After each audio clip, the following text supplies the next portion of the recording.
Alhamdulillah Ustaz Irsyad. Assalamualaikum Ustaz. Waalaikumsalam warahmatullahi wabarakatuh. Ahlan, suaranya kedengaran? Kedengaran Ustaz? Taib. Alhamdulillah. Antum sekarang di Indonesia atau di Saudi Ustaz? Masih di Indonesia, Ustaz. Masih di Indonesia. Terhalang corona. Sebagian teman-teman udah berangkat Ustaz ya? Sebagian besar alhamdulillah sudah berangkat.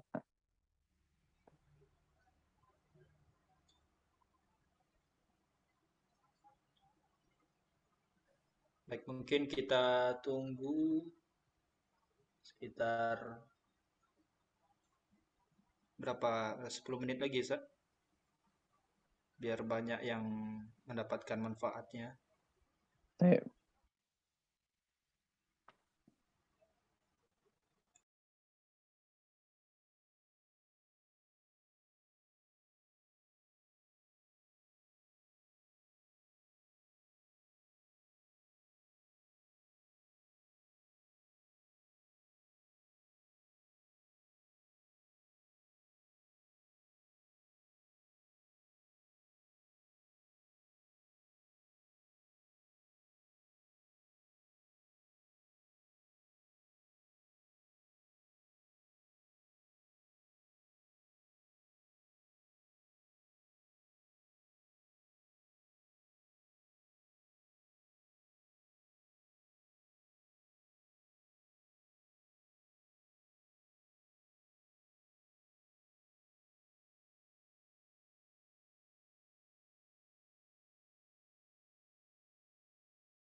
Ustadz Nasrul, silakan dihidupkan videonya Ustadz.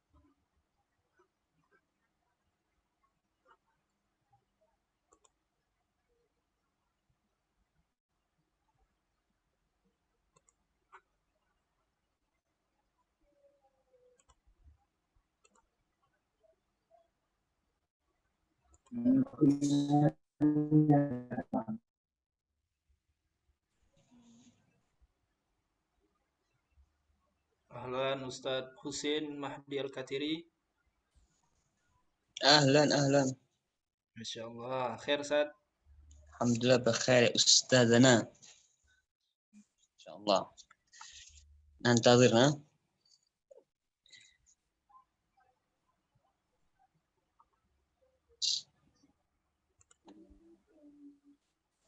Ustaz Husain di mana ini sekarang? أنا di Pasuruan Ustaz Muallim. Lagi liburan. Masya Allah. Kalau ngajarnya di Pondok Antum. Bukan modal anak, Ustaz. Pondok kita. Insyaallah.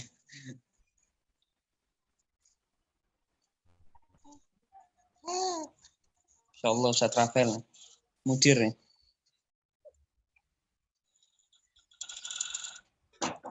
Mudir di sekolah kecil Ustaz. Insyaallah dari kecil nanti yang besar insyaallah. Kalau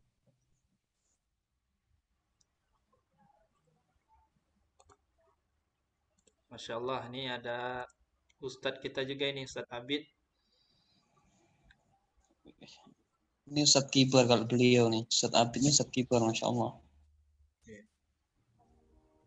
Masih kita tunggu 5 menit lagi, teman-teman. Bisa share linknya ya, yang kemarin, masih yang kemarin. Jadi bagi Ustadz dan Ustazah yang sudah bergabung, mungkin bisa share linknya agar teman-teman kita yang lain juga bisa ikut dan mengambil faedah pada saat sekarang ini.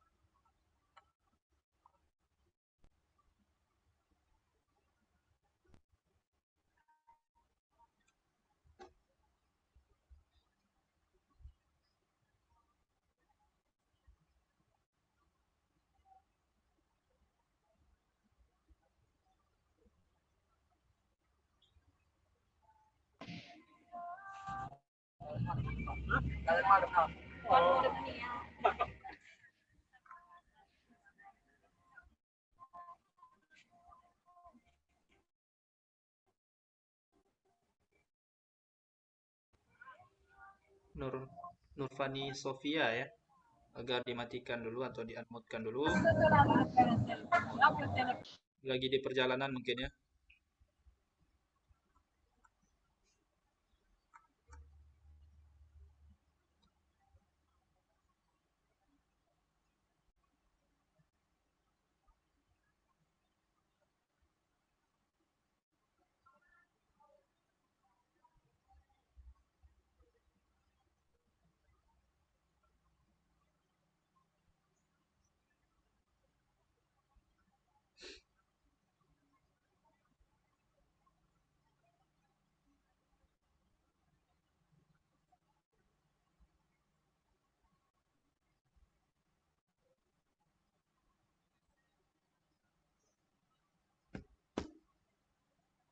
Baik, kita mulai saja Ustaz ya. Baik, silakan. Ya, bismillah. Wassalatu wassalamu ala Rasulillah wa ala alihi wa ashabihi wa mawalah. Assalamualaikum warahmatullahi wabarakatuh. Assalamualaikum. Alhamdulillahilladzi hadana li hadza wa ma kunna linahtadiya laula an hadanallah. Asyhadu an la ilaha illallah wahdahu la syarikalah. Wa asyhadu anna Muhammadan abduhu wa rasuluhu la nabiyya wa la rasula ba'dah. Alhamdulillah kita kembali bersyukur kepada Allah Subhanahu wa taala atas segala limpahan rahmat dan karunia-Nya kepada kita sehingga pada kesempatan malam hari ini kita masih bisa bertatap muka walaupun secara virtual dalam rangka atau kegiatan pelatihan guru muslim ya profesional. Sebelumnya kita sudah mulai ya kegiatan ini pada hari Selasa pagi dengan pemateri Bapak Ahmad Sururi MAD ya, dan alhamdulillah kita banyak sekali mendapatkan pengalaman ilmu, kemudian arahan-arahan ya, sehingga kita bisa mudah-mudahan menerapkan apa yang sudah disampaikan oleh Pak Ahmad pada pertemuan sebelumnya di sekolah kita masing-masing. Kemudian pada kesempatan malam hari ini kita kembali melanjutkan kegiatan kita ini dengan pemateri yaitu Ustadz Irsyad Yanto Hafizullah Ta'ala. Beliau ini adalah mahasiswa pasca sarjana jurusan tarbiyah di Universitas Islam Madinah. Tentunya kita para teman-teman dan ustadz dan ustadzah pada kesempatan kali ini marilah kita untuk menyimak apa yang akan disampaikan ustadz nanti. Kemudian usahakan kita jangan nyambi ya, jangan nyambi, takutnya nanti apa yang disampaikan oleh pemateri tidak sampai dan tidak bisa kita simak dengan baik. Baik, tidak memperpanjang kata muqaddimah ya, maka selanjutnya kita akan berikan kesempatan kepada pemateri kita yaitu Ustadz Irsyad Yato. Kepada beliau kami persilakan, kemudian nanti kami minta untuk perkenalkan diri yang lebih lebih lengkap gitu Ustaz. Ya, tafadhal Ustaz Irsyad. Baik, bismillahirrahmanirrahim. Alhamdulillahi wa kafa wassalatu wassalam ala khairi nabiyil mustafa nabiyina Muhammad wa man ihtadiya bi hadihi wa sunnatihi ila yaumil muntaha wa ba'd. Pertama-tama marilah kita panjatkan puja dan puji syukur kita kepada Allah Subhanahu wa taala yang telah memberikan kita nikmat sehat, nikmat waktu luang, kemudian nikmat dijauhkannya dari macam malapetaka, kemudian nikmat memeluk agama Islam, dan kemudian salat serta salam kita junjungkan kepada Nabi Muhammad SAW yang telah mengajarkan atau memberikan kita hidayah Islam atau mengeluarkan kita dari kegelapan jahiliyah menuju cahaya Islam, dan kita harapkan syafaat beliau besok di hari kiamat. Amin ya rabbal alamin. Teman-teman azani Allah wa yakum jami'an, asallallahu masa'akum min kulli khair ya. Ini harus perkenalnya Ustaz. Ya, kata pepatah Ustaz, tak kenal maka ta'aruf. Baik. Ya. Baik, anak hukum Muallim Irsyad Yato. Domisili sekarang di Wonogiri. Kemudian alhamdulillah sekarang melanjutkan studi atau belajar saya di Universitas Islam Madinah, mengambil jurusan atau program studi itu usul tarbiyah Islamiyah atau dasar pendidikan Islam. Baik, itu mungkin cukup Ustaz. Atau ada yang perlu ditambahkan? Mungkin dulu jenjang pendidikannya mungkin sebelumnya di SMP-nya di mana gitu, dari SMP aja Ustaz. SMP Baik. SMA gitu. Kalau untuk SMP SMA ya anak sekolah di pesantren, salah satu pesantren namanya Imam Bukhari, berada di kota Surakarta atau Solo ya.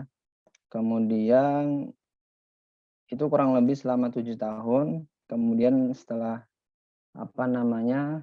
lulus dari pondok pesantren Imam Bukhari, saya melanjutkan kurang lebih 2 semester atau 1 tahun di STD Imam Syafi'i ya, atau Sekolah Tinggi Dirasat Islamiyah yang ada di Jember. Kurang kalau nggak salah itu adik kelasnya Ustadz Rafael, atau adik kelasnya di sini ada Ustadz Abid dan Ustadz Husin. Kemudian di tahun 2017 kalau tidak salah itu ada pengumuman penerimaan mahasiswa baru untuk Universitas Islam Madinah. Baik Ustaz, sebelum kita masuk ke materi ini Ustaz, kenapa ngambilnya jurusan pendidikan Ustaz? Biasanya kan teman-teman yang di Madinah itu biasanya ngambil syariah, ngambil akidah, kemudian ngambil hadis ya. Jarang sekali yang ngambil jurusan pendidikan. Apa alasan Ustadz Muallim Irsyad untuk memilih jurusan pendidikan? Begitu Ustaz. Ada sebenarnya beberapa alasan ya. Untuk alasan pertama itu dikarenakan kita sebagai mahasiswa Indonesia itu harus berbagi ya. Harus berbagi dan bersaing sehat. Itu yang pertama. Yang mana kalau misalkan kita saling berebut kursi di di satu jurusan atau dua jurusan itu kayaknya kurang efektif itu untuk untuk kedepannya. Lebih baiknya kita berbagi, misalkan apalagi setiap prodi atau program pendidikan di S2 itu ada beberapa itu hanya satu perwakilan dari satu negara. Kadang ada yang 2, ada yang 3. Tapi biasanya itu cuma satu perwakilan dari setiap negara. Nah, maka dari itu untuk meminimalisir ya, untuk biar kita kebagian semuanya itu, maka kita dibagi gitu. Sesuai kemampuan dan sesuai kemampuan masing-masing. Kemudian alasan kedua karena, apa ya, kayak menurut saya kemampuan saya kalau untuk, apa ya, untuk masuk ke jurusan-jurusan seperti akidah, hadis itu kurang mampu, makanya saya pilih yang lebih enjoy gitu. Akhirnya masuk ke jurusan, pendidikan atau tarbiyah. Mungkin itu 2 alasan yang kuat ya, untuk saya pilih ke jurusan tarbiyah. Baik Ustaz, Masya Allah ya. Itu tadi perkenalan dari Ustadz Mualim Irsyad ya. Mungkin karena beliau ini jurusannya tarbiyah dan lebih kepada pendidikan Islam Ustadz ya. Iya. Mungkin yang kemarin Ustadz Ahmad Sururi itu lebih kepada pendidikan umum ya, sebagaimana uh, yang ada di Indonesia ya. Mungkin juga nanti Ustadz Mualim bisa memberikan kita faedah juga tentang Islam, mengajarkan pendidikan Islam, insyaAllah, yang mana mungkin ya di sekolah tersebut hanya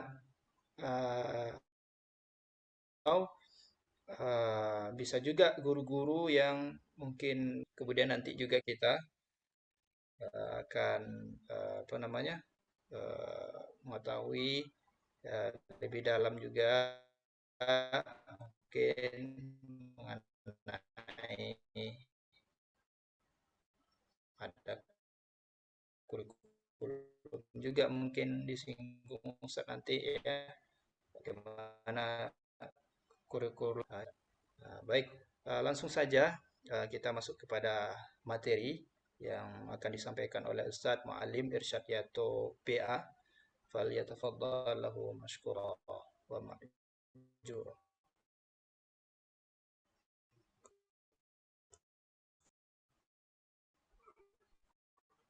Baik.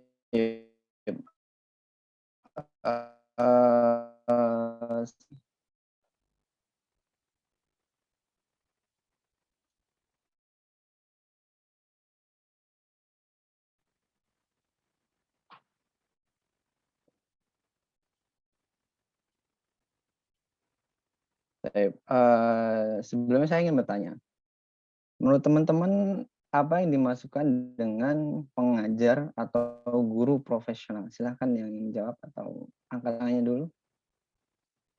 Atau Ustaz Rafael ingin menjawab, silahkan.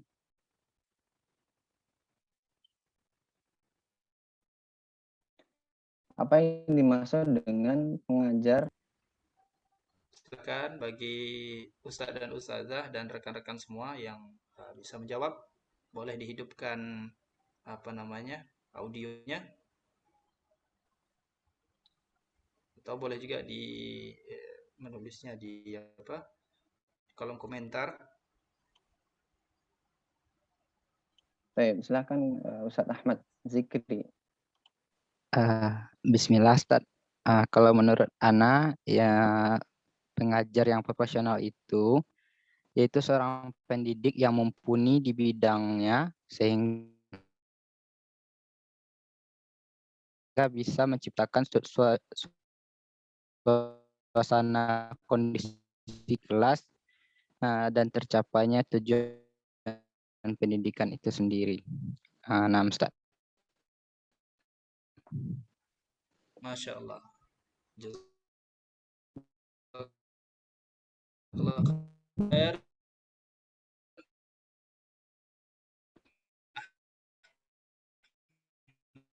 Zikri.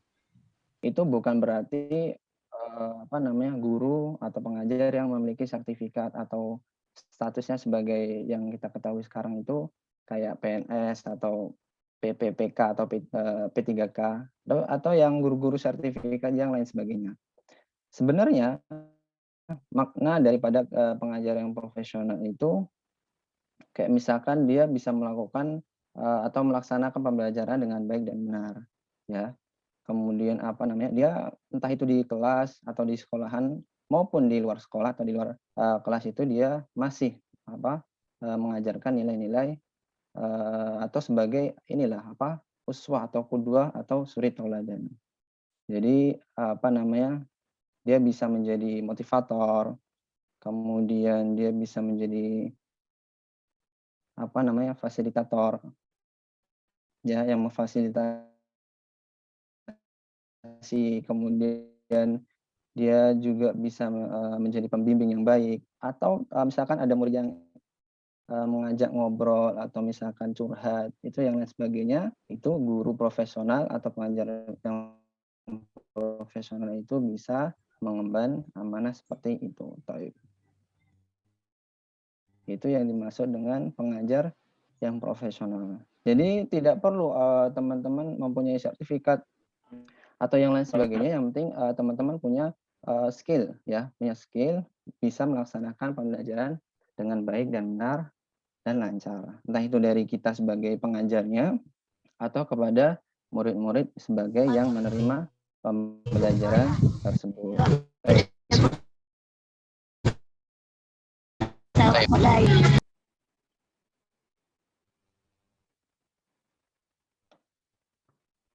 Yang mana, untuk zaman sekarang ini, untuk mendapatkan sertifikat entah itu dari apa namanya, pemerintah atau swasta itu sangat mudah ya. Jadi, apa namanya, kalau misalkan kita pengen mendaftar untuk mendapatkan sertifikat, PNS misalkan atau P3K misalkan, yang di bawah kepemerintahan, itu sangatlah mudah, yang mana di sana udah ada apa yang disiapkan, apa namanya, modulnya untuk belajar, kemudian materi-materi dan jawabannya sudah ada di berbagai media atau di Google dan lain sebagainya. Tapi ketika apa, seseorang ini, apa namanya, ingin menjadi pengajar yang profesional, dia tidak memikirkan, apa namanya, dan bisa melaksanakan pembelajaran dengan benar. Jadi itu maksud daripada, apa namanya, pengajar yang profesional. Taib, di sini teman-teman, bisa lihat ya, undang-undang dari pemerintah yang menyebutkan, untuk mendapatkan sertifikat. Teman-teman bisa mengambil faedah atau beristifadah dari, undang-undang ini, yang mana disebutkan, memiliki kualifikasi akademik, minimal jenjang sarjana atau diploma 4. Kemudian kompetensi yang ini, kemudian terakhir memiliki kemampuan. Ini apa ya, undang-undang untuk mendapatkan sertifikat ya, bukan untuk menjadi guru atau pengajar yang profesional. Baik.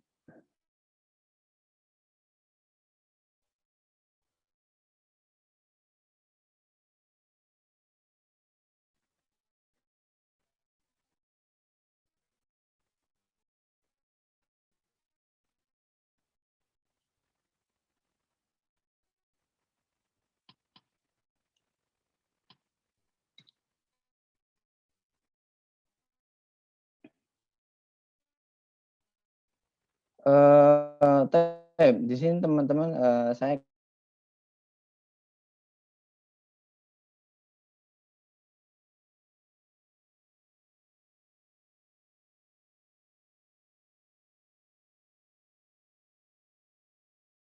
bisa diselesaikan dengan baik dan benar. Jadi seperti itu.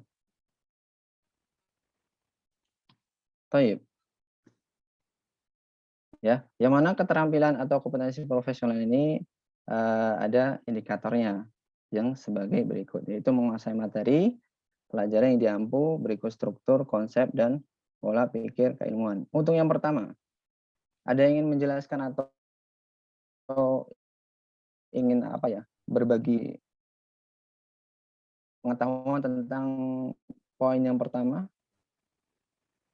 Atau teman-teman pengen menjelaskan apa yang dimaksud dengan menguasai materi pelajaran yang diampu, berikut struktur, konsep, dan pola pikir keilmuan. Ada yang ingin menjawab? Silahkan.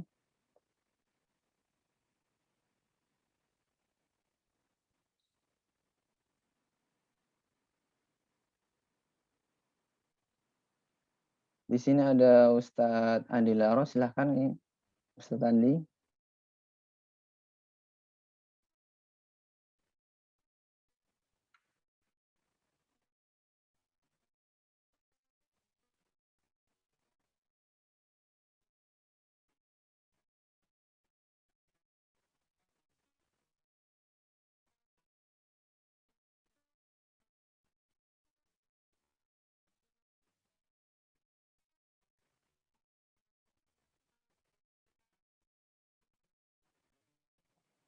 Jadi pengajar ya, itu menguasai penuh ya, itu pengajar itu menguasai, penuh ya, kurang lebih bisa dikatakan 70%, 80% materi yang akan dia, sampaikan ya. Berikut struktur, apa itu struktur-struktur, misalkan dia harus menyiapkan seperti yang Ustaz tadi sebutkan ya, silabus atau RPP ya, rencana pelaksanaan pembelajaran, berikut konsep dan pola pikir keilmuannya. Jadi, apa namanya, si pengajar ini memahami misalkan dia poin-poin apa saja yang ingin disampaikan. Kemudian tujuannya seperti apa ya. Itu sebagaimana yang disebutkan di, poin kedua, yaitu menguasai standar kompetensi pelajaran. Kemudian menguasai kompetensi dasar pembelajaran. Taib, Ustadz Ahmad Zikri, Nah, Ustaz, apa itu standar kompetensi pelajaran? standar kompetensi itu biasanya dimuat dalam kurikulum biasanya itu Ustaz. Yang Ana lebih tahunya itu tentang masalah KD. Nah, KD ini bermuatan tentang capaian-capaian akan dituju dalam pembelajaran itu sendiri. Adapun KD dalam kurikulum 2013 itu terdiri 2 pasang ataupun lebih, di mana pokok-pokoknya yang bermuatan materi dan praktek, gitu Ustaz. Dan tujuan pembelajaran turunan dari KD-KD itu sendiri.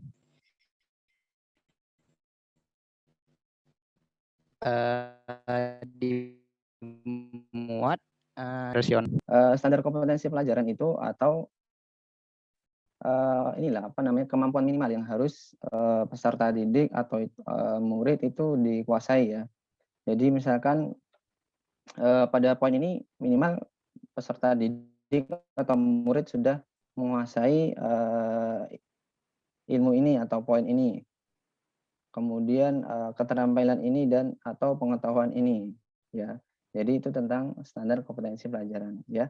Kemampuan minimal yang harus dicapai. Kemudian untuk kompetensi dasar itu adalah sikap yang harus dikuasai. Jadi seperti itu. Kemudian dan tujuan pembelajaran itu adalah turunan daripada seperti yang Ustadz Ahmad Zikir sebutkan ya, turunan daripada standar kompetensi dan kompetensi dasar.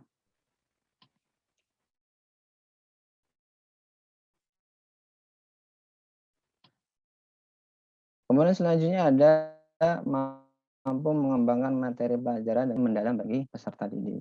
Jadi apa namanya, bukan hanya ini ya, satu pola atau satu ini ya, satu nada ya. Jadi harus pintar-pintar apa namanya, menyampaikan dengan cara yang kreatif, kemudian atraktif, kemudian apa namanya, relevan, dan yang lain sebagainya. Jadi murid itu tidak mudah bosan, tidak mudah apa namanya, futur ya.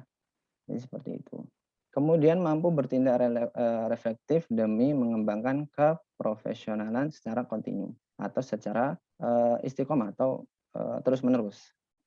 Kemudian mampu memanfaatkan teknologi informasi dan komunikasi dalam proses pembelajaran dan juga pengembangan diri. Ini seperti yang disebutkan Ustazah Sri Malinda, yaitu selain cakap ilmu pengetahuan, juga cakap teknologi. Ada yang ditanyakan tentang kompetensi profesional?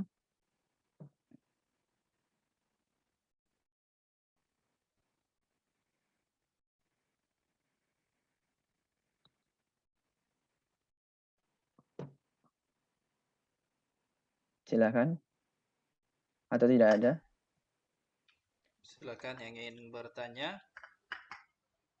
Jadi dengan menguasai kemampuan dan keahlian khusus seperti yang yang disebutkan di sini, diharapkan itu pengajar itu bisa melakukan atau melaksanakan fungsi dan tugas guru. Itu bisa berjalan dengan baik dan benar.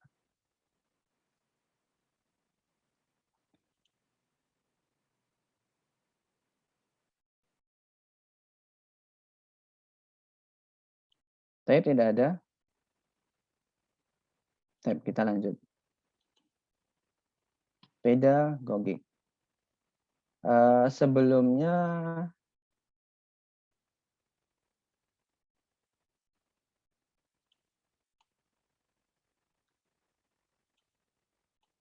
tapi di sini disebutkan jangan sungkan untuk bertanya ya, teman-teman. Anggap saja seperti sharing-sharing. Tapi di sini ada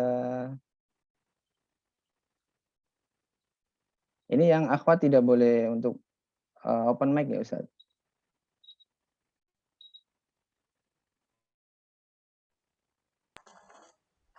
Boleh bertanya langsung, Ustaz. Boleh bertanya langsung. Iya.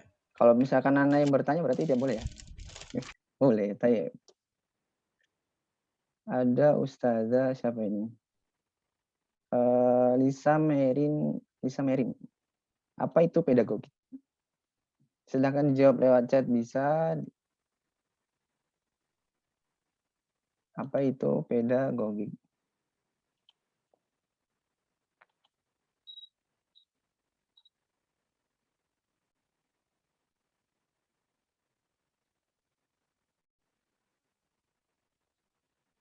Kemudian di sana ada Ustadz Ilham.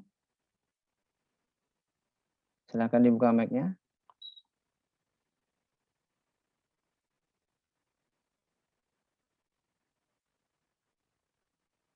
Ustadz Ilham HD.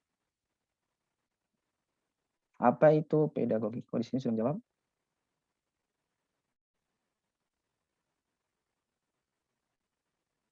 Ustadz, jika nilai anak-anak yang kita ajar tidak mencapai KKM, apakah itu bisa dikatakan kita bukan guru yang profesional? Taib, apa namanya?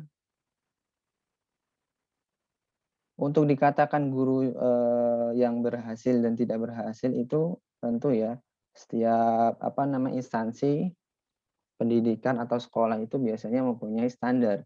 Jadi kalau misalkan murid-murid itu apa namanya sebagian besar itu tidak menguasai ilmu atau pengetahuan yang kita sampaikan, itu bisa dikatakan guru yang tidak berhasil atau belum berhasil.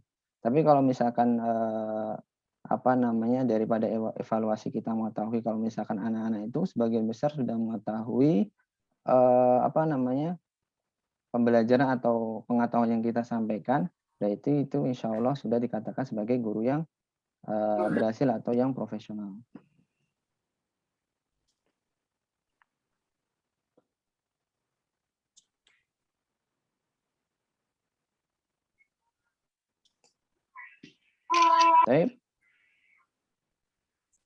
Tapi selanjutnya ada Kak Ustadz Isra di sini. Apa itu pedagogi? Dari tadi belum ada yang menjawab ya tentang pedagogi. Ada pertanyaan lagi nih Ustaz di kolom chat dari Ustazah Fitria Hanifah. Afan Ustadz izin bertanya, untuk menentukan SKKD itu apakah ada buku khususnya? Boleh. Kalau untuk buku khususnya biasanya itu Kementerian Pendidikan itu mengeluarkan ya setiap tahunnya atau setiap tahun ajarannya. Itu apa namanya teman-teman bisa dilihat. Kalau untuk buku khususnya yang dikarang salah apa namanya salah seorang itu anak kurang tahu. Tapi biasanya Kementerian Pendidikan itu mengeluarkan apa namanya panduan atau yang harus dilakukan atau diketahui pengajar profesional berkenaan tentang SKKD. Atau malahan setiap instansi sudah mempunyai ini ya standar kompetensi atau kompetensi dasar. Sudah Ustaz biasanya. Ya, Afwan Umar untuk di-unmute-kan dulu videonya. Di sini Ustazah Merin pedagogi adalah cara, gaya atau seni dalam mengajarkan suatu ilmu. Kemudian Ustazah Dian Ayu, ilmu atau kemampuan yang harus dimiliki guru untuk mendidik anak didik ataupun teknik dalam mengajar.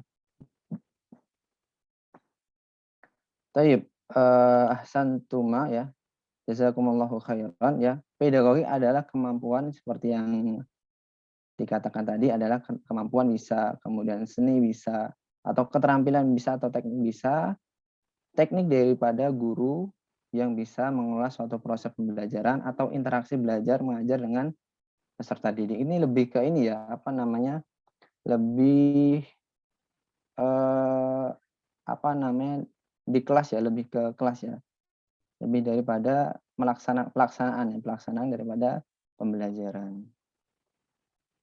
Setidaknya ada 7 aspek dalam kompetensi pedagogik yang harus dikuasai sebagai pengajar profesional atau guru profesional.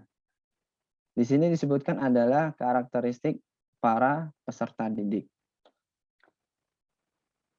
Jadi sebagai pengajar profesional atau guru profesional kita harus mengetahui daripada latar belakang peserta didik atau para murid-murid, kemudian emosi, berkenan tentang emosi, kemudian apa namanya, kekuatan intelektual, kemudian sosial mereka, dia itu pendiam atau enggak, introvert atau ekstrovert, kemudian moralnya atau akhlaknya atau adabnya, kemudian terakhir bisa berkenan tentang fisiknya. Jadi itu ya yang harus dilakukan sebagai pengajar profesional atau guru profesional yang mengetahui latar belakang atau karakteristik daripada peserta didik.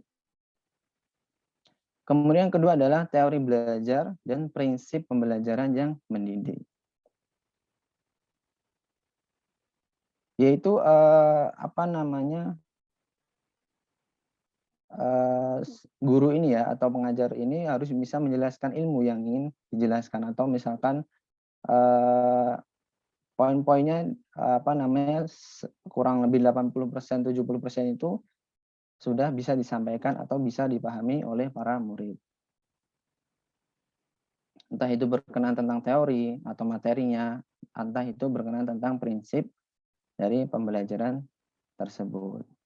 Jadi tujuannya itu ini ya beda untuk beda apa namanya, arti ya antara mendidik dan apa namanya, membuat pintar atau memintarkan ya.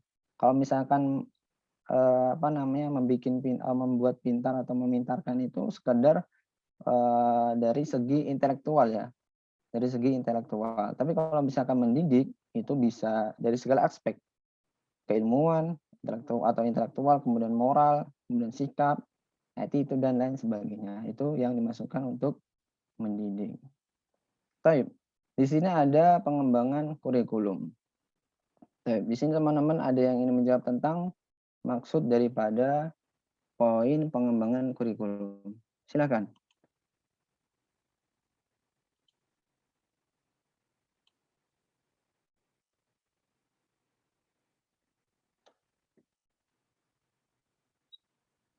Ini seperti yang disebutkan Ustadz Andi tadi ya, pengajar atau guru itu bisa menyusun silabus, kemudian apa, susunan kurikulum, di sana disebutkan standar kompetensi atau kompetensi dasar, kemudian bisa menyusun apa namanya, rencana pembelajaran, pelaksanaan pembelajaran atau RPP ya, dan yang lain sebagainya. Itu dinamakan dengan pengembangan kurikulum. Yang mana apa namanya, ketika kita sebagai pengajar profesional atau guru profesional itu harus melihat apa, ketika kita menyusun kurikulum misalnya, kita harus memikirkan juga efisiensi, apakah ini efisien atau enggak, kemudian kita harus memikirkan ini relevan apa enggak, kemudian apa namanya, efektif apa enggak, kemudian atau fleksibel apa enggak gitu. Jadi segala aspek dari ketika kita menyusun kurikulum atau silabus atau RPP itu harus kita perhatikan. Jadi seperti itu. Itu berkenaan tentang pengembangan kurikulum. Baik, selanjutnya ada pembelajaran yang mendidik, ini yang sudah saya sebutkan tadi ya. Jadi guru itu tidak sekedar memberikan pembelajaran atau materi atau apa namanya, ilmu yang sudah tertulis di buku sekolah ya. Tapi lebih dari itu ya, guru harus mengajarkan moral, harus mengajarkan attitude atau sikap, kemudian apa namanya, harus mengajarkan mengontrol emosional dan yang lain sebagainya. Itu adalah pembelajaran yang mendidik. Tab selanjutnya ada pengembangan potensi para peserta didik. Tab di sini ada yang ingin menjawab atau ingin yang menjelaskan? Ustadz Rafael silakan. Pengembangan potensi para peserta didik. Pengembangan potensi para peserta didik, Ustaz ya. Tab. Mungkin terkadang ya anak-anak kita ini mereka itu berpotensi, tapi kadang malu gitu kan, ada malunya atau potensi-potensi tadi tidak terarah ya. Nah, mungkin dengan melihat itu guru harusnya bisa membangkitkan dan mengembangkan potensi peserta didiknya, mungkin dengan menggali tadi kan, kemudian diarahkan. Contoh misalkan kalau anak tadi dia memiliki bakat untuk menghafal, nah, kemudian tapi biasanya ada anak yang dia malas. Nah, dia cukupkan dengan batas atau target yang ada di kelasnya itu aja. Kemudian setelah itu dia nggak mau nambah lagi. Tapi dia punya potensi.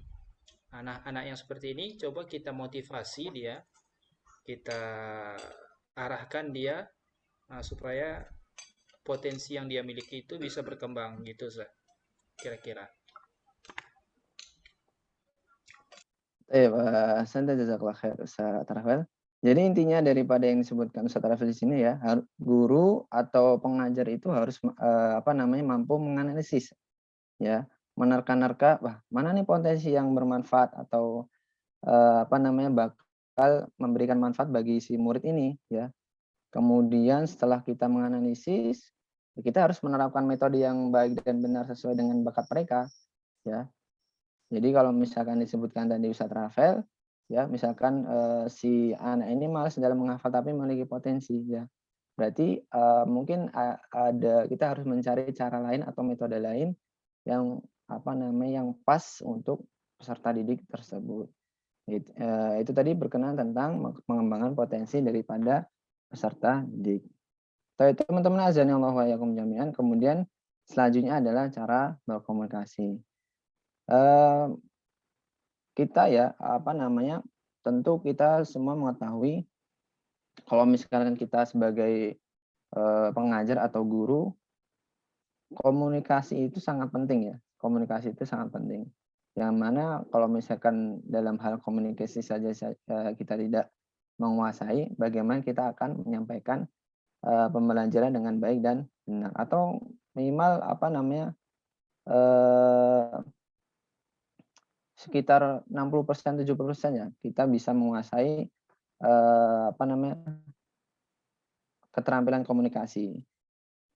Jadi kalau misalkan kita tidak menguasai keterampilan ini, jadi seringnya itu pengetahuan atau ilmu yang akan kita sampaikan itu tidak bisa dipahami oleh para peserta didik. Yang mana cara berkomunikasi ini tentunya harus efektif ya. Harus efektif, kemudian harus diperhatikan juga tentang bahasa yang harus santun, kemudian penuh empati ya. Jadi nggak ada bentak-bentak, kemudian marah-marah dan lain sebagainya gitu. Itu berkenaan tentang cara berkomunikasi. Kemudian adalah penilaian dan evaluasi belajar.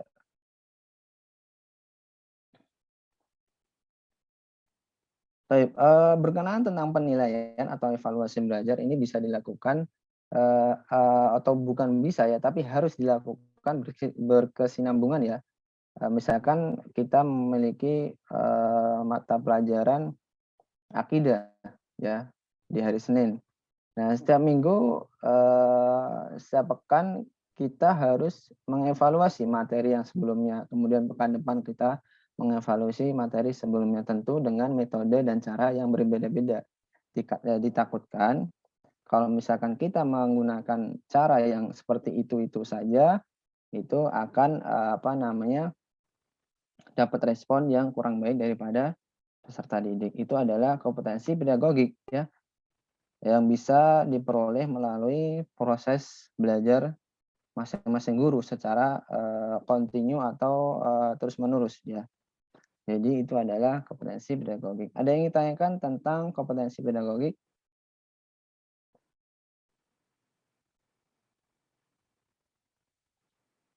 Atau ya saya yang bertanya? Saya di sini ada Ustadz Nasrul Mukmin. Silahkan dibuka mic-nya Ustadz.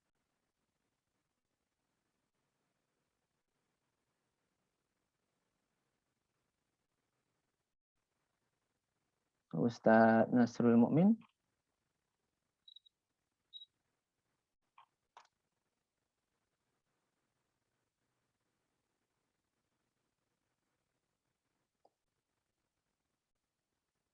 Tidak ada? Atau lagi sibuk? Taib. Siapa ini Ustadz Miswarman. Silahkan dibuka mic-nya Ustadz Miswar. Ustadz Miswarman.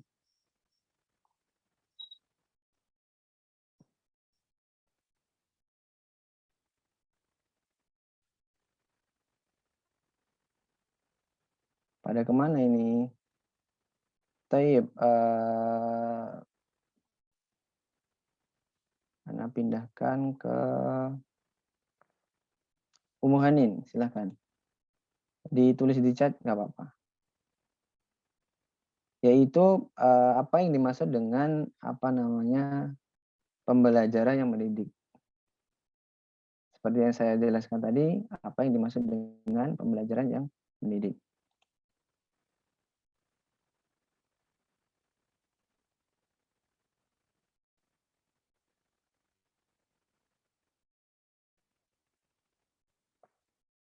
Baik, kita lanjut ke pembahasan selanjutnya yaitu kompetensi kepribadian. Apa itu kompetensi kepribadian ya? Kompetensi kepribadian itu berkenaan tentang karakter personal daripada guru itu ya. Yang mana di sini disebutkan indikator ya, kepribadian personal daripada guru tersebut yaitu supel, sabar, disiplin, jujur, rendah hati, berwibawa, santun, empati, ikhlas, berakhlak mulia, kemudian bertindak sesuai nilai sosial dan hukum ataupun agama ya. Itu berkenaan tentang kompetensi kepribadian. Semuanya berkaitan tentang karakter personal daripada guru atau pengajar. Yang mana kompetensi kepribadian ini harus dimiliki sebagai guru atau pengajar ya. Yang mana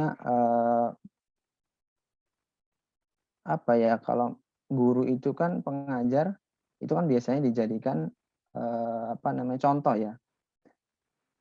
Yang mana kalau misalkan kita dijadikan contoh atau yang ditiru oleh para peserta didik, kita harus memberikan contoh yang baik sebagai atau qudwah ya, atau suri tauladan yang baik. Kemudian kita harus mengajarkan sopan santun atau attitude yang baik dan benar dan yang lain sebagainya. Maka kompetensi kepribadian ini termasuk daripada rukun yang harus dimiliki oleh guru profesional atau pengajar profesional. Tapi itu berkenaan tentang kepribadian. Tapi yang terakhir yaitu adalah kompetensi sosial.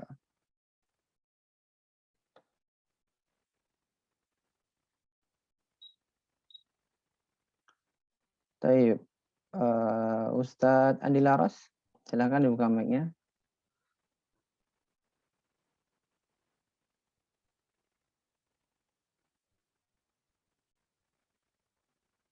Ustadz Andi.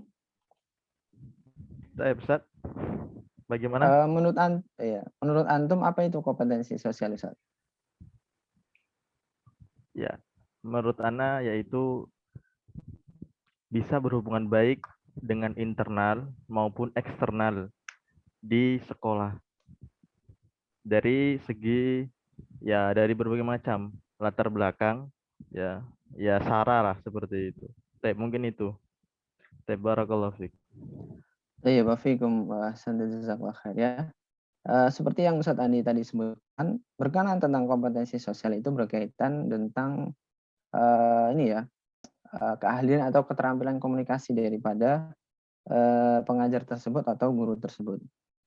Yang mana dia itu bersikap atau berinteraksi itu secara umum, internal dan eksternal. Kalau misalkan internal dia kepada sesama guru, kemudian kepada kepala sekolah atau atasan, kemudian kepada teman-teman yang lain dan lain sebagainya. Kemudian yang eksternal itu bisa meliput dengan wali murid, orang tua, kemudian atau bisa dikatakan masyarakat luas. Itu berkenaan tentang kompetensi atau yang dimaksudkan tentang kompetensi sosial. Adapun indikator dari kompetensi sosial guru diantaranya adalah mampu bersikap inklusif, objektif, dan tidak melakukan diskriminasi atau ini yang disebutkan Ustadz Andi tadi ada SARA ya. Entah itu ras, kemudian latar belakang, status sosial, dan yang lain sebagainya. Kemudian mampu berkomunikasi dengan efektif. Efektif ini ya tidak bertele-tele ya, kesana kemari A, B, C, D, tidak menjurus, tidak to the point. Jadi seperti itu. Kemudian mampu berkomunikasi baik secara lisan maupun tulisan. Kemudian mampu beradaptasi dan menjalankan tugas sebagai guru di berbagai lingkungan. Ya, jadi yang yang harus dilakukan sebagai pengajar profesional atau guru profesional itu, ya, dia itu bisa beradaptasi di berbagai lingkungan, berbagai cuaca, berbagai tingkah laku daripada peserta didik atau sesama guru juga lah. Jadi seperti itu. Itu berkenaan tentang kompetensi sosial. Dan ini adalah 4 rukun ya, atau 4 yang harus dimiliki, 4 syarat yang harus dimiliki daripada pengajar profesional atau guru profesional yang sebagaimana yang kebanyakan pakar pendidikan itu menyebutkan 4 ini. Yang pertama itu kompetensi profesional, kemudian kedua kompetensi pedagogik, kemudian yang ketiga kompetensi kepribadian, dan yang terakhir adalah kompetensi sosial. Baik, teman-teman ada yang ditanyakan tentang 4 rukun ini atau 4 kompetensi ini? Silahkan. Ustadz Rafael ini sampai jam berapa ya? Jam 9:15 atau jam setengah 10? Jam setengah 10, Ustaz. Karena kita mulai tadi jam setengah 9 ya. Jadi kita selesai nanti jam setengah 10. Baik. Ada yang ingin Silakan ditanyakan? teman-teman, ya rekan-rekan semuanya, para ustadz dan ustazah yang ingin bertanya, jangan malu-malu ya. Ini kesempatan ada pemateri kita. Silakan ditanyakan apa yang menjadi unek-uneknya.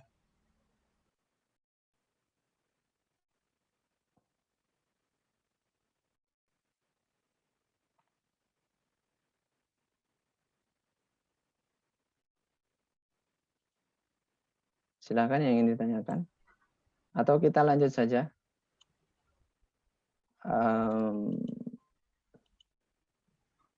Boleh dilanjut dulu, Ustaz. Tapi silakan Ustaz Andi. Ya, apakah memang itu termasuk faktor apabila siswa kita tidak mencapai KKM dan guru tersebut dinamakan atau disebut guru yang kurang profesional?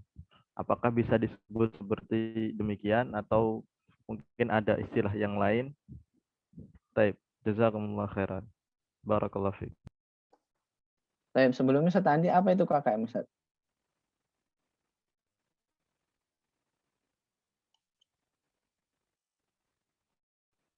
Ustaz Andi?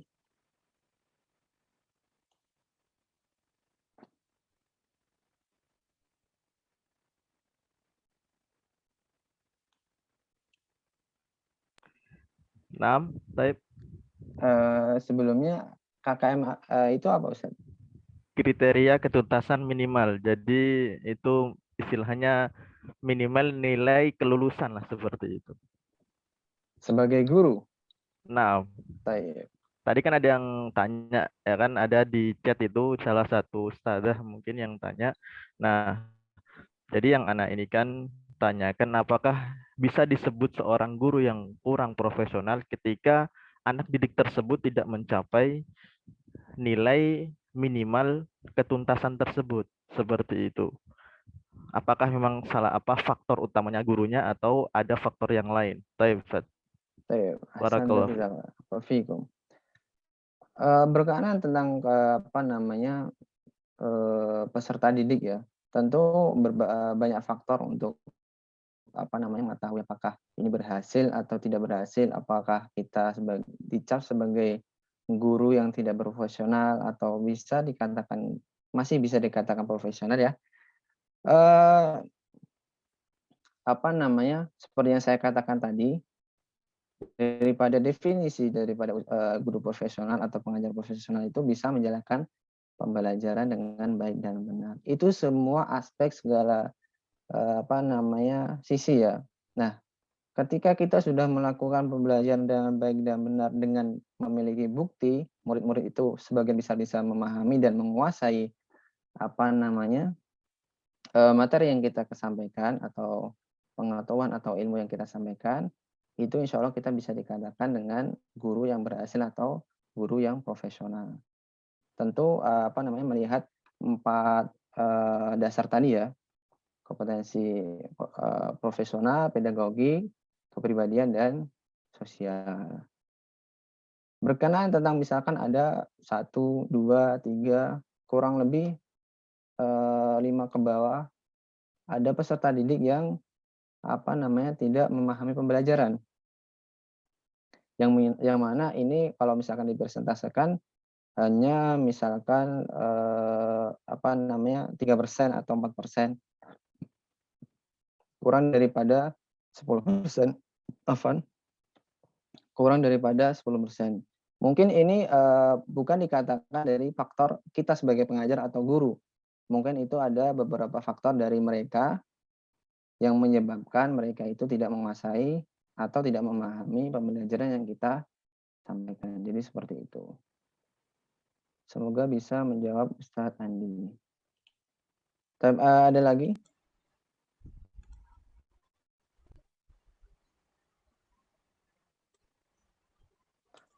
Teman-teman di sini saya menyebutkan beberapa ini ya, menurut Ana itu membantu kita sebagai pengajar atau guru profesional itu mungkin sangat butuh untuk di zaman sekarang ini, yaitu selalu belajar dan update informasi ya, yang mana kita sebagai guru itu tidak apa namanya harus mengikuti inilah arus teknologi ya, atau arus informasi. Jadi kita bisa memperbarui cara mengajar kita, kemudian metode kita, kemudian apa misalkan kita harus mengetahui apa nih apa namanya berita yang lagi populer.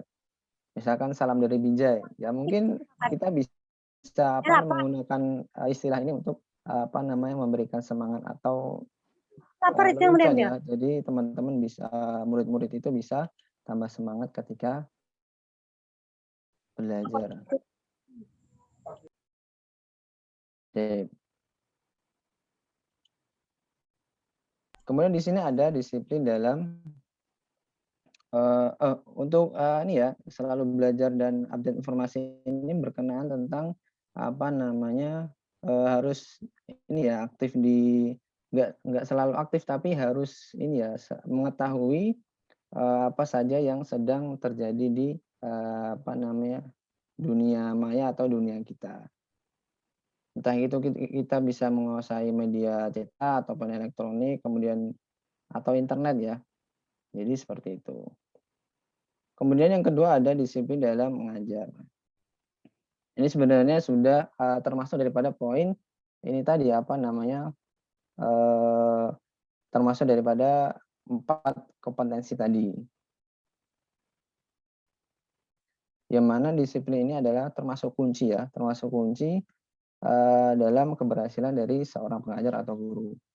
Kalau misalkan guru itu disiplin, entah itu dalam masalah waktu, dalam mengajar, kemudian dalam masalah memberikan evaluasi, kemudian memberikan pembelajaran, itu si guru pengajar ini disiplin, insya Allah ya bisa dipastikan peserta didik akan mengikuti kedisiplinan yang diajarkan dari pengajar atau guru tersebut. Kemudian di sini ada menguasai kelas dengan baik, ya, yang mana bisa disebutkan atau bisa disebut dengan manajemen kelas. Kalau misalkan kita sebagai pengajar atau guru itu menguasai kelas dengan baik, tentu peserta didik itu enggak, dalam istilahnya itu enggak seenaknya sendiri gitu loh. Jadi enggak di sana ngobrol kita menjelaskan, di sana tidur kita menjelaskan, dan yang lain sebagainya. Kemudian yang terakhir adalah menguasai administrasi dengan baik. Baik, teman-teman di sini ada yang bisa menjelaskan apa yang dimaksud dengan menguasai administrasi dengan baik? Ustadz, kita kan pengajar atau guru, kok berkaitan tentang administrasi? Baik, silakan ada yang menjawab.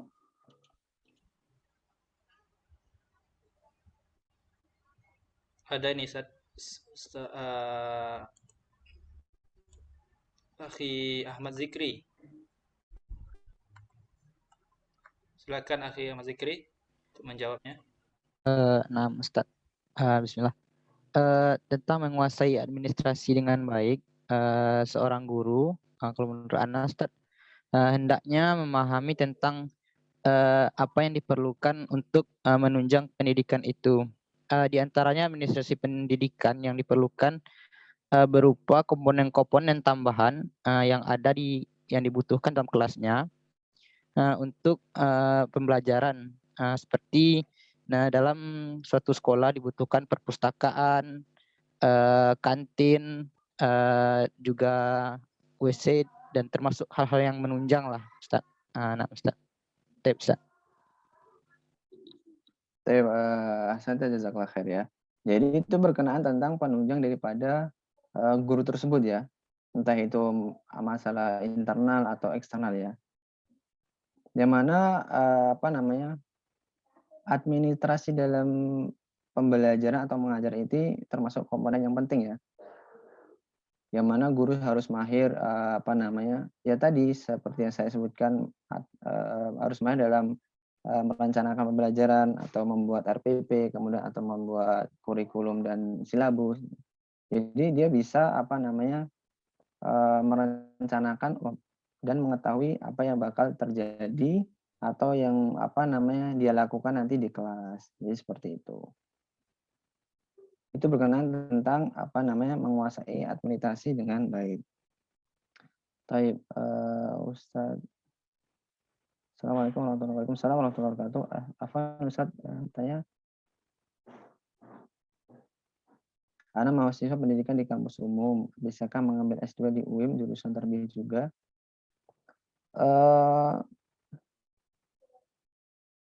Kalau untuk S1 umum ya, S1 umum itu setahu Ana itu belum bisa mendaftar di S2 di ini ya, di UIM ya. Yang mana termasuk syarat kalau tidak salah itu kalau misalkan mau mengambil S2 di UIM itu harus yang mana yang di luar ini ya, di luar Saudi itu harus memiliki jasa S1 di UIM juga. Tapi kalau misalkan di selain UIM itu juga ada yang menyediakan beasiswa untuk S2. S2 yang mana S1-nya itu di luar Saudi itu bisa bisa didapatkan beasiswa tersebut. Tapi semoga menjawab.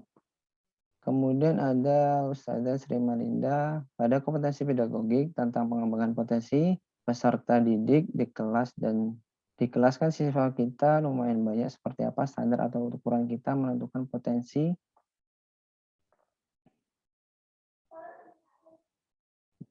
peserta didik. Untuk Ustazah Sri Malinda ya. Jadi tentu dalam menentukan ini ya, bakat atau potensi itu tidak hanya diperlukan 1 pertemuan, 2 pertemuan. Tentu di mana kita harus, ini ya, apa namanya itu, mencari tahu ya. Misalkan kita harus peka terhadap lingkungan kita ya. Murid ini kemampuannya seperti apa ketika, belajar. Kemudian murid ini kemampuan seperti apa ketika belajar. Nah, pasti di sana ada, murid-murid yang, biasanya itu kurang tertarik terhadap pembelajaran. Nah, itu perlu diperhatikan, apa namanya, perlu perhatian khusus ya, untuk murid-murid atau peserta didik yang seperti ini. Dan, setelah itu biasanya ya, ketika sudah mendapatkan perhatian itu, entah itu di kelas atau di luar kelas itu, biasanya kita akan mengetahui ya, bakat apa yang dimiliki dari peserta didik tersebut. Semoga bisa menjawab. Ustadzah Muhani menurut pendapat saya, menguasai administrasi itu seorang pendidik harus paham mengenai apa saja tujuan dari tiap administrasi seperti penentuan KKM dan sebagainya, serta bagaimana merancang tiap-tiap persiapan sebelum KBM. Taib, Santi jazakallah khair ini. Jadi menurut Ustadzah Muhani di sini adalah ini ya, si guru atau pengajar tersebut merancang atau mempunyai planning atau rencana pembelajaran yang akan dilaksanakan jauh-jauh hari sebelum dilaksanakan pembelajaran tersebut. Jadi harus membuat silabus, kemudian harus membuat RPP seperti yang saya sebutkan tadi. Supaya apa? Supaya kalau misalkan pas hari H kita melaksanakan pembelajaran itu bisa berjalan dengan baik dan benar. Taib, ada yang ingin tanyakan lagi? Mungkin anak yang bertanya, Ustaz. Taib, silakan Ustaz Afan. Untuk perkuliahan di Jamiah Islamiyah itu, Ustaz, dengan perkuliahan di Indonesia yang jurusannya pendidikan, apakah di sana juga belajar seperti yang diajarkan di jurusan pendidikan yang ada di Indonesia, seperti belajar administrasi sekolah gitu kan, kemudian belajar perangkat-perangkat pembelajaran seperti itu, Ustaz. Apakah di sana juga seperti itu, Ustaz? Taib, ahsanta jazakallah khair. Ya Taib, untuk berkenaan tentang ini ya, fakultas pendidikan ya, yang mana hampir semua fakultas pendidikan di universitas manapun itu belajarnya sama ya, entah itu dan itu setahu ana sama apa yang dipelajari di Universitas Indonesia ataupun di Universitas Saudi, terlebih di Jamiah Islamiyah atau Islamic University. Jadi insya Allah bisa dikatakan 11-12 lah dalam mempelajari pendidikan atau tarbiyah. Semoga bisa menjawab Ustaz Rafael. Ya, syukur.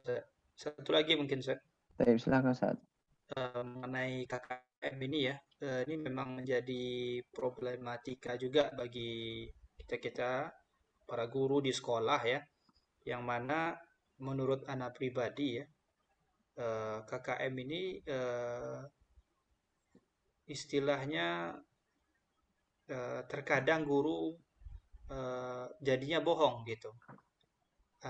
Kenapa? Karena misalnya anak itu dapat nilai di bawah KKM.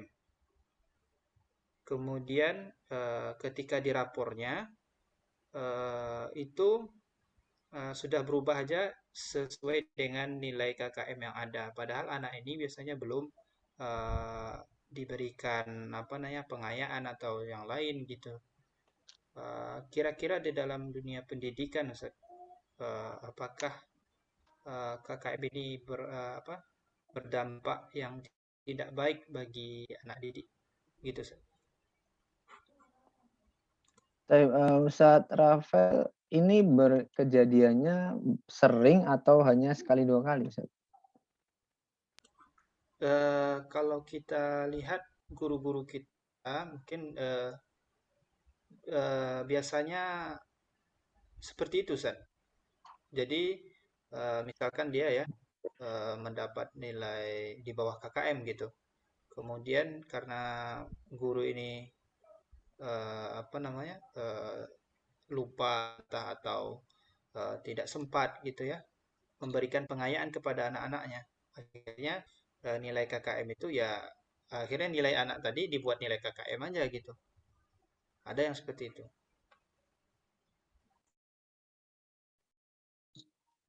Menurut Ana sih ya seharusnya sih diberikan ini ya pengayaan atau kegiatan tambahan untuk menambah nilai seharusnya. Cuman kalau misalkan kejadian seperti ini hanya sekali 2 kali itu mungkin bisa bisa dimaafkan. Tapi kalau misalkan sering terjadi ya mungkin harus ada tindakan yang tegas Ustaz untuk mencegah hal-hal ini terjadi gitu. Yang mana ini bakal bakal berdampak kepada peserta didik juga gitu. Jadi seperti itu. Mungkin bisa menjawab Ustaz. Nah, Ustaz, barakallah. Mungkin Mungkin ada yang lain ya, satu pertanyaan lagi, kemudian nanti kita minta Ustadz Mu'alim Irsyad untuk menyampaikan poin-poin terakhir mungkin ya mengenai materi kita pada malam hari ini. Silakan bagi Ustadz dan Ustadzah, para rekan-rekan semua yang ingin bertanya, kita berikan kesempatan satu orang lagi.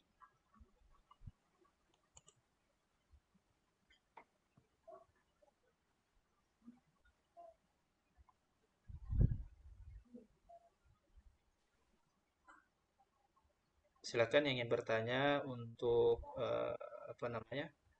memberikan emot tangan ya.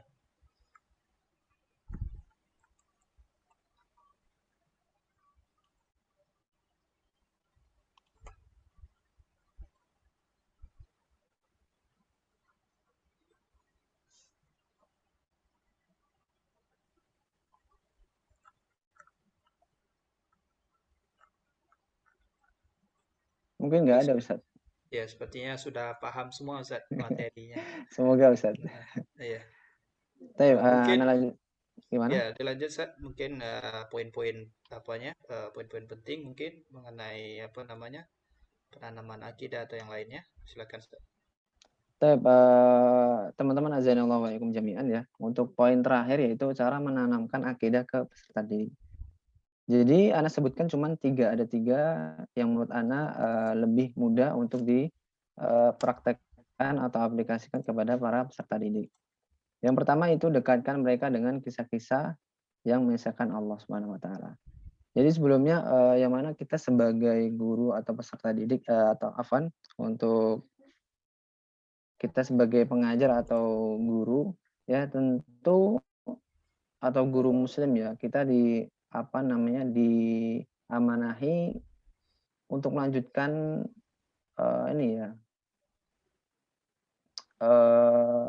amanah Nabi atau warisan Nabi, yaitu mengajarkan akidah, kemudian menanamkan akidah kepada peserta didik kita atau murid-murid kita, yang mana sebagaimana yang kita ketahui bersama, akidah atau tauhid itu merupakan landasan atau fondasi kita dalam beragama.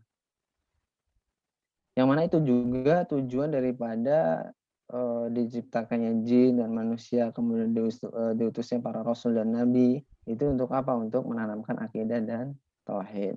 Kemudian di sini ada cara-cara menanamkan akidah kepada peserta didik. Yang mana pertama itu adalah dekatkan mereka dengan kisah-kisah yang mengisahkan Allah Subhanahu wa taala. Kenapa saya memulai dengan kisah-kisah? Biasanya itu anak-anak ya atau peserta didik itu lebih suka dikasih atau diberikan cerita ya atau kisah ya. Yang mana kalau misalkan kita menyebutkan kisah itu mereka biasanya itu bertambah semangat atau rasa malasnya itu hilang. Karena ada yang menarik nih gitu. Maka ini bisa diambil yang mana Al-Qur'an Al-Qur'an itu sendiri ya, itu apa namanya, memiliki banyak kisah yang bisa kita jadikan apa namanya, bahan ya, atau kita bisa ambil beberapa kisah dari Al-Qur'an kemudian kita ceritakan kepada peserta didik. Atau kita bisa mengambil dengan cerita-cerita dari hadis Nabi SAW yang sahih ya, yang mana di sana ada banyak sekali cerita, kemudian selain itu ada cerita-cerita daripada sahabat, kemudian tabi'in, kemudian tabi'in atau imam-imam yang mana apa namanya, memiliki faedah yang sangat besar ketika kita ceritakan kepada peserta didik kita. Itu berkenaan tentang kisah-kisah atau poin pertama berkenaan dengan kisah-kisah yang mengisahkan Allah Subhanahu wa taala. Kemudian yang kedua ada bisa teman-teman bisa mengajarkan mereka untuk mempraktekkan akidah dalam kehidupan sehari-hari. Maksudnya gimana? Ya misalkan apa namanya, dalam kita mengajar dalam waktu duha. Misalkan sebelum kita memulai apa namanya, pembelajaran kita bisa memulai, ayo teman-teman atau anak-anak, kita sebelum mulai pembelajaran kita sholat duha dulu. Atau kalau misalkan apa namanya, atau selain sholat kita sebelum melakukan pembelajaran kita berdoa dulu atau membaca Al-Quran dulu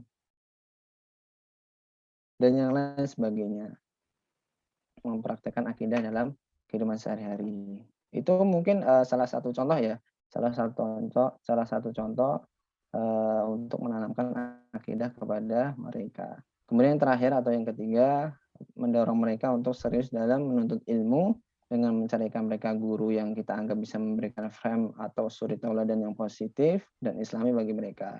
Tentu untuk mencarikan guru ini tidak sembarangan ya, yang mana apa namanya, pada zaman sekarang ini banyak yang apa namanya, orang-orang yang mengaku pendakwah atau dai dengan dalih atau latar belakang yang berbeda-beda, tapi pada asalnya mereka itu adalah provokator atau menebar kebencian atau sara ya. Jadi seperti itu. Ketika kita mendorong mereka untuk serius dalam menuntut ilmu atau untuk hadir pada majelis-majelis ilmu atau mendengarkan rekaman salah satu ustadz atau guru, itu kita harus berhati-hati. Jadi seperti itu. Itu adalah 3 poin yang bisa saya sampaikan berkenaan tentang cara menanamkan akidah kepada peserta didik. Baik, teman-teman azanillahu wa iyyakum jami'an. Jadi itu tadi berkenaan tentang pembelajaran kita atau sharing-sharing kita pada kesempatan pada malam hari ini.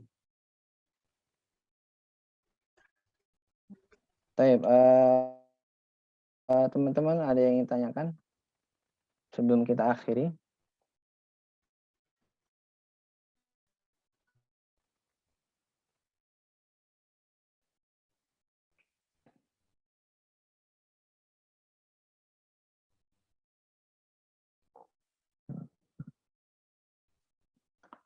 Termasuk juga kita menanamkan akidah itu bisa juga kalau misalkan murid-murid kita itu perempuan, kita bisa mengajak mereka, ayo tutup aurat, ayo menggunakan jilbab atau hijab.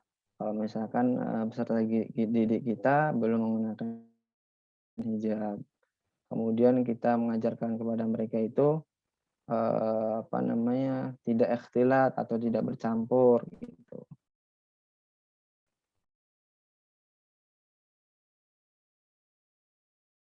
Bersahabat. Aslahakillah ya Ustadzah Nur. Ustadz berikan kita satu nasihat untuk sebagai guru dari guru profesional. Taib. Ada ini ya, insya Allah satu nasihat saja insya Allah cukup ya. Kita sebagai guru atau calon pengajar atau guru, atau teman-teman sudah menjadi guru atau pengajar ya, kita harus memahami bahwasanya kita mengajarkan ilmu atau pengetahuan tentang agama ya, yang mana ini adalah warisan para nabi, dikarenakan nabi itu tidak akan mewarisi harta benda, atau seperti yang disebutkan hadis itu, lam yuwarithu dinaron wal dirham, tidak mewarisi dinar ataupun dirham ataupun rupiah, tidak mewarisi seperti itu, tapi mereka itu para anbiya itu mewarisi ilmu. Nah, kita diamanahi sebagai pengajar atau guru dalam mengajarkan ilmu tersebut ya. Maka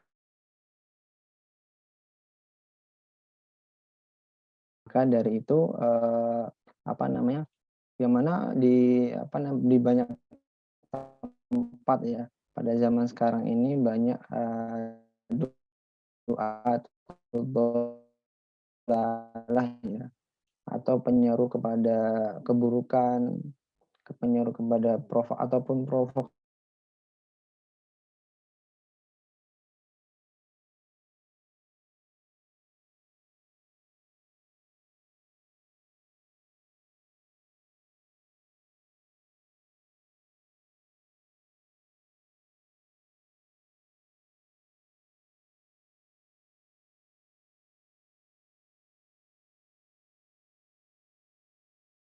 khairun ala khair. Ya, seperti itu. Semoga bisa dipahami Ustazah Fikriya.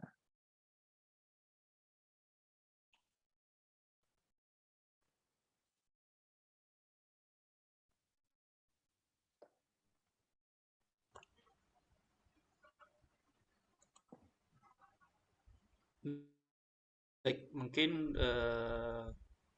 sampai di situ Ustaz ya, materinya ya. Tadi alhamdulillah ya, banyak sekali manfaat yang dapat kita ambil dari acara kita ini, dan sedikit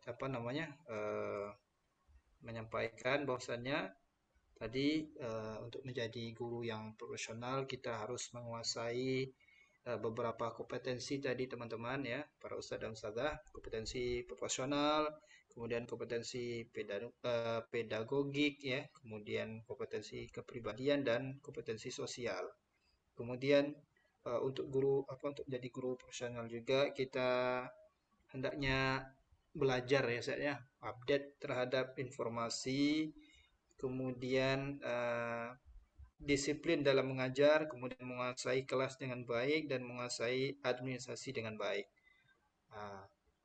Ini perlu kita gali lagi ya, terutama teman-teman mungkin yang dari jurusan agama, mungkin saya agak terkendala dalam membuat RPP, silabus, pokoknya perangkat pembelajaran ini saya. Kalau bisa teman-teman semua jangan jangan putus asa, jangan mudah menyerah gitu ya, karena walaupun kita sebelumnya mungkin belum belajar itu ya, kita bisa menggali atau belajar dari tempat-tempat lain ya, bisa di YouTube, kemudian bisa di internet ya. Sekarang alhamdulillah masya Allah ya, ilmu itu terbuka luas gitu, jadi tinggal kitanya lagi mau nggak kita belajar terhadap itu semua. Kemudian tadi untuk guru-guru umum ya, bisa juga menanamkan pendidikan akidah kepada anak-anak kita, pada peserta didik kita. Di antaranya tadi mungkin bisa kita ajarkan atau kita masukkan kisah-kisah yang mungkin kita pernah baca, kita pernah dapatkan dari guru-guru kita ya, yang itu sahih ya, yang bersumber dari Al-Quran dan Sunnah. Bisa kita ajarkan di dalam pembelajaran kita, misalkan di dalam pelajaran bahasa Indonesia, mungkin kita bisa menyampaikan kisah-kisah ya, mungkin di dalam pelajaran IPA ya, IPA mungkin kita bisa menyampaikan pembelajaran kita itu mengenai organ tubuh, misalkan ini adalah hasil ciptaan Allah. Seperti itu mungkin ya. pengembangannya dalam pembelajaran umum ya. Masya Allah, ini sangat bermanfaat sekali Ustaz. Alhamdulillah ya, kita sudah di ujung acara ya.